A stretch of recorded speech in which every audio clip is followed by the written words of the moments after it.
Welcome students once again. We have discussed something about coherent sources and certain things about interference. Now we proceed further. हमने बात करी थी कि हमारे पास interference दो टाइप के होते हैं, एक सस्टेन्ड और अनसस्टेन्ड. हम जिसको स्टडी करते हैं वो सिर्फ सस्टेन्ड ही हो सकता है, बिकॉज सस्टेन्ड का मतलब जो कुछ समय तक वहां रहे जहां पर मुझे ऑब्जर्वेशन करनी है. उसके मैंने आपको कुछ एग्जाम्पल भी बताए थे. अब देखिए आपके स्क्रीन के ऊपर ये दोनों जो हैं इस समय अनसस्टेन्ड इंटरफेरेंस है, बहुत जल्दी आ रहे हैं. हालांकि मैं अपनी नेकेड आई से इसको देख पा रहा हूं, लेकिन बहुत अच्छी स्थिति में नहीं है, फिर भी जल्दी जल्दी भाग रहे हैं. इनको देखिए, ये भी एक तरीके से अनसस्टेन्ड है, लेकिन हाँ इतना सस्टेन कर रहे हैं दोनों के दोनों कि मैं नेकेड आई से इनको देख पा रहा हूं. यदि ये बहुत तेजी से हो जाएगा तो मुझे नजर नहीं आएगा. अब इंटरफेरेंस पे है क्या, इस पे ध्यान दीजिए. कुछ पॉइंट्स पर अचानक से एनर्जी बढ़ जाती है, अब बढ़ गई और अब आप देखिए समाप्त हो गई. यहां पर क्या है, कुछ पॉइंट्स पर परमानेंट एनर्जी बढ़ी हुई है, कहां जीरो है. तो ये दोनों इंटरफेरेंस के ही प्रकार हैं. आप इसको देखिए, यहां से दो वेव्स आ रही है, बीच में देखो मली है, फिर चली गई. ये सब इंटरफेरेंस के प्रकार हैं. आइए हमें जो स्टडी करना है थोड़ा डिटेल में उसकी बात करते हैं. पहली बात, हमें इंटरफेरेंस में क्या चाहिए, कोहेरेंस. अभी अभी आपने जो चीजें देखी, जो ग्राफिक्स आपको दिखाए गए, उसमें एक चीज हो रही है फिर बदल रही है, हो रही है थोड़ी देर बाद बदल रही है.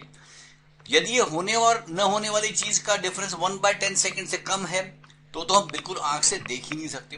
लेकिन जो अभी आपके सामने पिछली स्क्रीन में आपने देखा वो हम देख तो पा रहे हैं, पर स्टडी कैसे करेंगे उसके लिए हमें कुछ समय और चाहिए.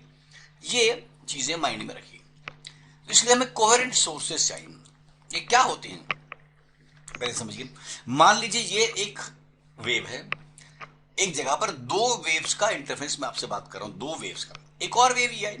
अब हुआ क्या, ये दो वेव्स एक साथ एक जगह पहुंची है. अब ध्यान दो, इस पॉइंट के ऊपर दोनों का क्रेस्ट जुड़ गया, इस पॉइंट पर दोनों का ट्रफ जुड़ गया, फिर इस पॉइंट पे क्रेस्ट जुड़ा, फिर इस पॉइंट पे ट्रफ जुड़ा. मतलब जहां पर अगर मुझे इनको जोड़ करके एक वेव बनानी है तो इस पॉइंट का क्रेस्ट बड़ा होगा, इसका ट्रफ बड़ा होगा, तो ये मेरे पास इस टाइप से आता है. अब जरा इसको हम समझते हैं.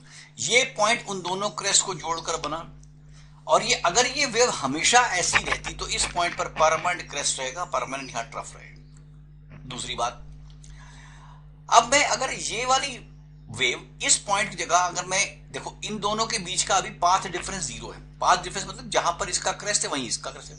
लेकिन अगर मैं इसको, इस क्रेस्ट को इससे जोड़ देता, इसको इससे जोड़ता, तो इन दोनों ये बीच का डिफरेंस लैम्डा बचता, क्योंकि यहां से फिर वेव चल रही है, तो ये पाथ डिफरेंस कहलाता है लैम्डा. अगर ये वेव मेरी शुरू यहां से होकर आगे तक जाती है तो इसको हम कहते हैं अगेन लैम्डा पाथ डिफरेंस. जो बीच के दो पाथ, दो वेव्स के किसी पॉइंट पर पहुंचने की दूरी का डिफरेंस है. In English also that's called path difference. अगर पाथ डिफरेंस मेरा लैम्डा है, 2 लैम्डा है, 3 लैम्डा है, मतलब उस केस में मुझे मैक्सिमम मिल रहा है आपके सामने. आप कह सकते हैं path difference n lambda for maximum path difference. ये स्पेलिंग अंग्रेजी की थोड़ी होगी. अब इधर देखिए, यहां पर एक वेव है और यहां पर ये दूसरी वेव. अब क्या हो रहा है, यहां देखो इसका क्रेस्ट और इसका ट्रफ मिल रहे हैं, इसका नीचे का ट्रफ, इसका क्रेस्ट मिल रहे हैं. इस तरीके से अगर इसको जोड़ेंगे तो देखो यहां पर क्या आएगा, ये स्ट्रेट लाइन ये कैंसिल कर देंगे दूसरे को. यहां पर फिर कैंसिल किया, यहां फिर, और लास्ट में मेरा आंसर आपके सामने राइट साइड पे आ गया, स्ट्रेट लाइन. ये स्ट्रेट क्यों बना, क्रेस्ट ने ट्रफ को कैंसिल कर दिया. अब ये कब कब हुआ, ध्यान देना. इन दोनों, ये वेव यहां से शुरू हो रही है, ये वेव यहां से, अगर ये दोनों मिलते तो मुझे क्रेस्ट और क्रेस्ट मिलता. लेकिन ये और ये मिले हैं, इसका मतलब इन दोनों के बीच का पाथ डिफरेंस λ/2 है. यदि मैं इस पॉइंट को इससे जोड़ता तो मुझे फिर मैक्सिमम मिलता, लेकिन यदि इसको फिर इससे जोड़ूंगा तो मुझे मिनिमम मिल जाएगा. इसका मतलब मेरा पाथ डिफरेंस λ/2 का मल्टीपल जब जब होगा, ध्यान दीजिएगा, जब जब λ/2 का मल्टीपल मेरे पास पाथ डिफरेंस है, मेरे पास मिनिमा आएगा. जब जब मेरे पास पाथ डिफरेंस लैम्डा का मल्टीपल है, मेरे पास मैक्सिमा. अब मैक्सिमा को ब्राइट बोल दीजिए, मिनिमा को डार्क बोलिए. ये कहने के ढंग है. मैक्सिमा बोलिए, ब्राइट बोलिए, डार्क बोलिए या मिनिमा बोलिए, ये एक ही चीज है. तो ये बेसिकली हमें समझना, और ये चीज मुझे परमानेंट चाहिए, क्योंकि अगर ये चीज बार बार हिलती रही तो भी मैं इसको डिफरेंशिएट, मतलब अपना एक्सपेरिमेंट कंप्लीट नहीं कर पाऊंगा. अब आगे देखिए, ये हमने क्या कहा था, जो अभी बात करी कि ये चीज हमेशा रहनी चाहिए, तो इसके लिए जो दो वेव होनी चाहिए उनकी frequency same, lambda same, constant phi, ये कंडीशन आपने कोहेरेंट सोर्स में पढ़ी। उसके अलावा क्या चीज, अब समझिए, दो इंडिविजुअल लैंप, दो इंडिविजुअल लाइटें कभी भी कोहेरेंट सोर्सेज नहीं बना सकती। उसका कारण सीधा है कि 10⁶ टाइम्स इलेक्ट्रॉन जंप करता है और एक कंडक्टर में इलेक्ट्रॉन की वैल्यू 10⁻22 जो वैगेटर नंबर आपने पढ़ा है, लगभग उस रेंज में होती है। तो कल्पना करिए, try to imagine 10⁻22 electrons with 10⁶ times jumping per second. Can they be synchronized? It's not possible. Hence they are not. अब हमें स्टडी तो करना है, तो हम क्या करेंगे? हम क्या करते हैं, दो सोर्सेस से ही एक सोर्स बनाते हैं। इसको दूसरे तरीके से समझिए, हर व्यक्ति का अपना डीएनए है। अगर मैं दो डीएनए को सुपर इंपोज करना चाहता हूं डिफरेंट डीएनए, तो दो अलग अलग बंदों का डीएनए सेम होने ही नहीं वाला। तो व्हाट डू वी डू, हम उसी बंदे से दो डीएनए निकाल लें। एक हाथ से निकालो, पैर से निकालो, बाल से निकालो, कुछ भी करो, तो उसी के दो डीएनए निकालें, वो एग्जैक्टली सेम होंगे। इसी प्रकार से हम एक ही सोर्स के दो टुकड़े करते हैं। कैसे करते हैं? सबसे ज्यादा प्रोमिनेंट, सबसे ज्यादा जरूरी, सबसे ज्यादा important exam point of view से, कॉम्पिटिशन पॉइंट ऑफ व्यू से is Young's double slit experiment. इसमें क्या किया, एक स्लिट को लगा करके उसके दो टुकड़े किए गए लाइट के आगे, और एक है फ्रेस्नेल बाइप्रिज्म। इसमें एक प्रिज्म, बाइप्रिज्म कहलाते हैं, दो प्रिज्म को जोड़ के, लेकिन उनके बीच का एंगल लगभग 178 डिग्री होता है, 178 179 डिग्री, मतलब ऑलमोस्ट स्ट्रेट लाइन होती है। और एक होता है Lloyd mirror. Basically Fresnel biprism और लॉयड मिरर आपको मालूम होना चाहिए नाम के लिए, वो भी कंपटीशन में, बोर्ड के काम का बिल्कुल नहीं।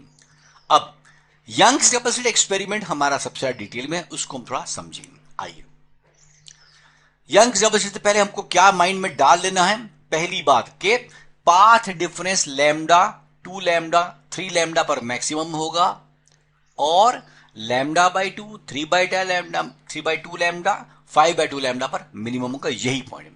अब देखो, यहां से एक सोर्स चला, ये वाला एस, और मैंने ये सामने काला कपड़ा लगा दिया, काला कागज लगा दिया, कुछ भी मानिए, यहां पर मैंने दो होल कर दिए। अब ये S1 और S2 क्योंकि S से बराबर दूरी पर हैं और S से निकले हैं, इसका मतलब फेज डिफरेंस मेरा पास यहां पर S1 S2 की दूरी बराबर होने के कारण फेज सेम हो गया।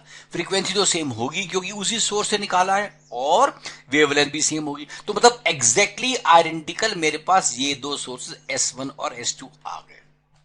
अब इसको आगे देखो, अब हमने क्या किया, इसके जो स्क्रीन जहां पर मैं दोनों वेव्स को जोड़ रहा हूं वो लगभग ये d है, दूरी पर है।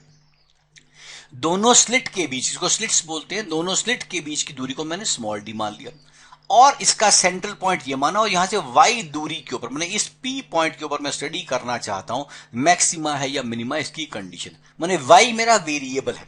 हम हर चीज y की टर्म में निकालेंगे कि y की वैल्यू क्या हो तो मैक्सिमा हो, y की वैल्यू क्या हो तो मिनिमा हो, हम इसको बस स्टडी कर रहे हैं। आइए, तो हमारे पास लॉजिक वही पुराना याद रखिए, मैंने आपसे फिर कहा कॉन्सेप्ट क्या है, पाथ डिफरेंस निकालना, मतलब मुझे बेसिकली S2P और S1P के बीच की दूरी निकालनी है, S1P और S2P के बीच की दूरी निकालनी है। जब वो दूरी n लैम्डा बन जाएगी तो मेरे पास मैक्सिमा, और अगर लैम्डा बाई 2 का मल्टीपल होगा तो मिनिमा। अब देखिए, path difference S2P minus S1P, अब हम निकालते हैं। देखो, S2P का स्क्वायर बनाया मैंने, ये पाइथागोरियन ट्रायंगल बन गया, ये दूरी है d और ये है y प्लस d/2, देखो d/2, S2P ये दूरी d/2, तो मैंने S2P स्क्वायर बनाया y प्लस d/2 का होल स्क्वायर, और S1P स्क्वायर बनाया y माइनस d/2 का होल स्क्वायर। जैसे अब दोनों को एक्सपैंड करोगे, y स्क्वायर d²/4 कैंसिल हो जाएगा, आप अपनी कॉपी में ट्राई करके देख सकते हैं, लास्ट में आंसर 2yd आ गया। अब जब आंसर 2yd आ गया, ये क्या, S2P square minus S1P square. अब मैथ्स का पुराना फॉर्मूला आप जानते हैं, ए स्क्वायर माइनस बी स्क्वायर क्या होता है, ए प्लस बी इंटू ए माइनस बी। अब लीजिए, मैंने S2P माइनस S1P को अपॉन ये कर दिया। अब S2P square minus S1P square तो 2yd अप्लाई थे, और S2P और S1P दोनों 2d के लगभग बराबर हैं। क्यों बराबर हैं? आपको याद होगा, कोहेरेंट सोर्स की बेटा एक कंडीशन ये थी, both the sources should be equi distant from the screen. वैसे समझना हो, अगर ये दूरी बहुत बढ़ जाएगी तो S1 का इंपैक्ट ज्यादा हो जाएगा, S2 का इंपैक्ट कम हो जाएगा, मेरा इंटरफेस प्रॉपर आएगा ही नहीं।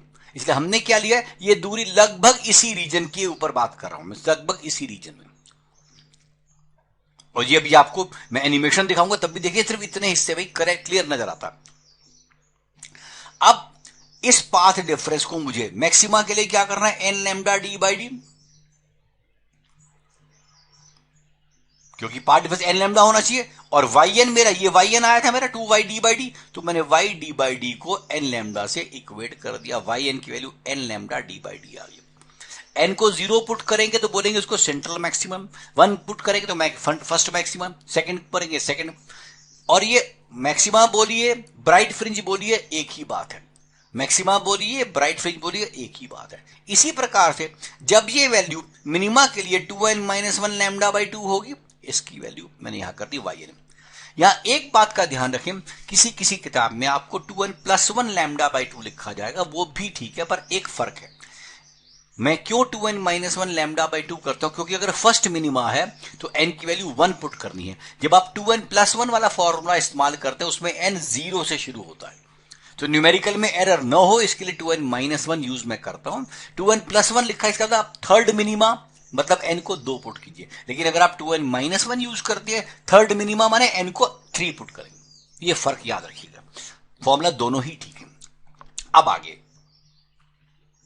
ये देखो, ये मैंने दिखाया आपको, ये डायग्राम बन गया, ये देखो ये इंसिडेंट वेव आई, ये S1 S2 आई, और यहां पर देखो मैक्सिमा मिनिमा। अब आप यहां देखो इतने हिस्से में मैक्सिमा मिनिमा की जो ब्राइटनेस है या जो भी फ्रिंज विड्थ है लगभग छोटी छोटी बराबर है, यहां बढ़ते बढ़ते बढ़ता जा रहा है।